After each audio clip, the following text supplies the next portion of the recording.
Ouais, je t'ai monnaie, c'est Mousson, on se retrouve aujourd'hui pour un nouveau thread d'horreur des abonnés. Et oui, c'est le mois d'octobre, la période d'Halloween, donc une période idéale pour se caler au coin du feu et se faire une petite frayeur. Sans oublier que je vous ai demandé votre avis sur quelle vidéo vous ferait plaisir pour aujourd'hui, et les résultats ont été unanimes. Pour ceux qui connaissent pas le concept, j'ai demandé à mes abonnés de m'envoyer leur histoire flippante sur Instagram pour que je puisse justement les raconter en vidéo et vous mettre à l'honneur. Si vous souhaitez participer, bah la démarche c'est la même, hein, tu me suis sur les réseaux et tu m'envoies ton histoire. Donc installe-toi confortablement, vérifie que personne n'est caché sous le placard, demande à tous tes genoux de liker la vidéo et nous on est parti. Aujourd'hui, je choisis deux histoires parce qu'elles ont un point commun. Les deux personnes qui me les ont envoyées sont de confession musulmane. Donc je me suis dit que c'était un peu intéressant et original de voir comment les musulmans traitent ce type de faits paranormaux, et justement ça va être intéressant d'en parler. Personnellement, je suis une flippette, je crois à tout ce qui est paranormal, genoun, etc. Donc leur histoire, elles m'ont retourné la tête, et j'espère que tu es en bonne condition pour les encaisser. La première anecdote, c'est Suzuki qui me la raconte. Il m'explique que ça s'est passé il y a environ 4 piges, et qu'il avait 10 ans à l'époque. Ça s'est déroulé au bled. Il me précise pas du tout c'est quel bled, mais on va partir du principe que c'était en Algérie. Un soir, il était calé sur le Stah. Pour ceux qui connaissent pas, c'est le toit de la maison où tu vas te caler pour dormir parce qu'il fait un peu plus frais là-bas. Il était calé avec son cousin un peu plus âgé que lui, ils étaient en train de s'occuper, ils s'apprêtaient à dormir. À un moment dans la nuit, ils entendent une personne crier dans la rue. C'était un adulte, vu sa voix, il m'explique, et la personne avait l'air de se débattre et de crier « Lâchez-moi, laissez-moi tranquille, vous m'aurez pas !» Bien sûr, Suzuki et son cousin sont allés regarder furtivement ce qui se passait. Et là, ils sont tombés sur une silhouette qui décrit comme inhumaine, avec des longs bras, une tête toute noire avec des taches blanches. Les deux gamins, ils se pissent dessus, ils commencent à se cacher et retournent dormir. La nuit passe, mais le lendemain, ils sont toujours aussi perturbés et choqués par rapport à ce qu'ils ont vu la veille. Parce que oui, quand t'es tout seul à voir quelque chose, t'as tendance à te rassurer, à te dire que t'as viré, que c'était une hallucination, etc. Mais quand vous êtes deux témoins de la même scène paranormale, alors là, ça fait flipper. Après cet événement, je les comprends, ils ont plus trop envie de passer leur nuit au bled. Donc ils décident de parler de tout ça à leurs parents. Bien sûr, les parents, ils esquivent un peu le sujet, ils décident de passer ça sous la porte et de se dire non, c'était n'importe quoi, ils nous ont raconté des histoires où ils ont fait un cauchemar, comme d'habitude. Mais depuis ce jour, Suzuki m'explique qu'il n'arrivait plus du tout à dormir. Ses nuits étaient constamment interrompues par des cauchemars horribles. Et surtout, il faisait aussi des rêves érotiques, des choses qu'il avait jamais fait parce que oui, il a que 10 ans. Le pire, c'est qu'il m'explique que certaines nuits, il se réveillait en sursaut.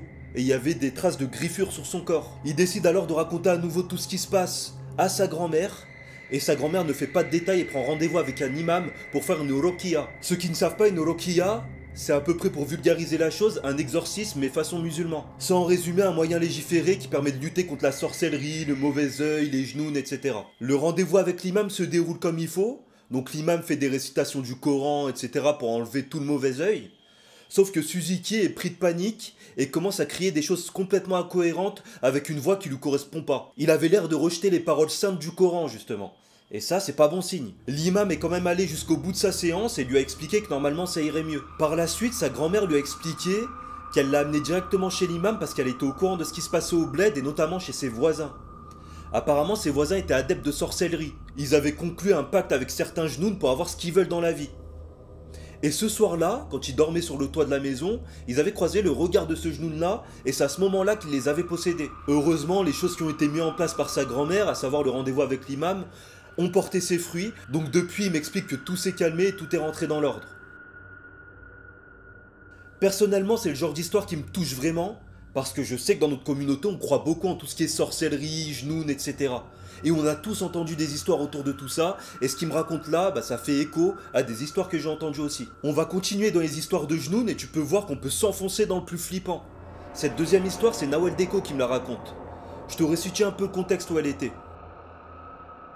Faut savoir qu'elle occupe une maison de campagne, et qu'elle a un petit rituel à chaque fois qu'il faut aller dormir. Donc elle fait ses ablutions, elle récite certains versets du Coran, et elle s'endort sur le côté droit. Mais ce soir en particulier, elle a dormi du côté gauche.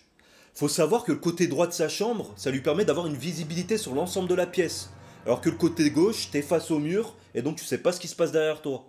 Rien que ça me fait flipper. Cette fameuse nuit, juste avant de s'endormir, elle entend une voix qui crie son prénom en chuchotant. Dans un premier temps, elle prête pas trop attention. Elle se dit bon, j'ai dû halluciner, de toute façon je suis fatigué, je vais m'endormir, c'est normal. Elle m'explique que cette voix, c'est pas la voix de quelqu'un de sa famille, qu'elle est complètement inconnue, et donc qu'elle peut pas savoir d'où ça peut sortir. Comme je t'ai dit, elle décide dans un premier temps d'ignorer, et elle s'endort, tout se passe bien. Sauf que le lendemain, la journée passe et la nuit se présente à nouveau.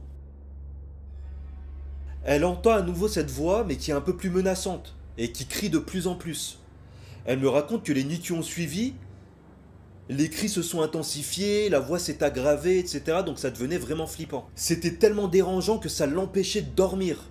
Donc elle restait tétanisée dans son lit. Nawel décide alors d'en parler à son père, et son père commence à faire le lien avec des événements bizarres qui se sont déroulés il y a quelques semaines chez elle.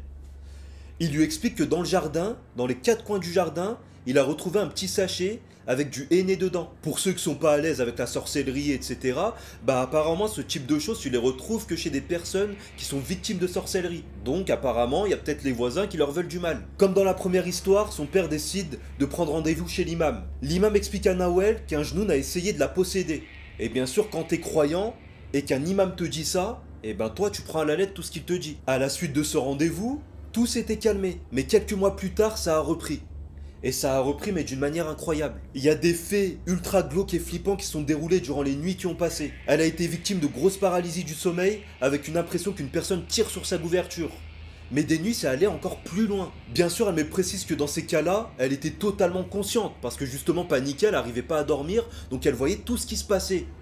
Jusqu'au moment où une personne attrape sa jambe. Ce qui semble être un genou attrape sa jambe, et pour se défaire de tout ça, elle décide de contracter fort.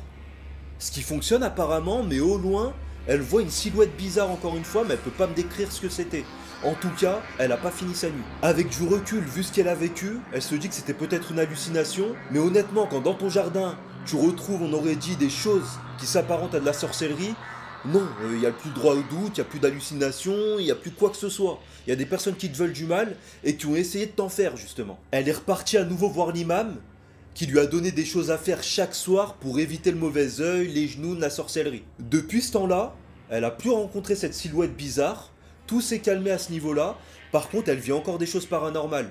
Elle m'explique que certaines nuits, elle entend à l'étage des pas, une personne marcher, alors que tout le monde dort et qu'il n'y a personne à l'étage. Affaire à suivre.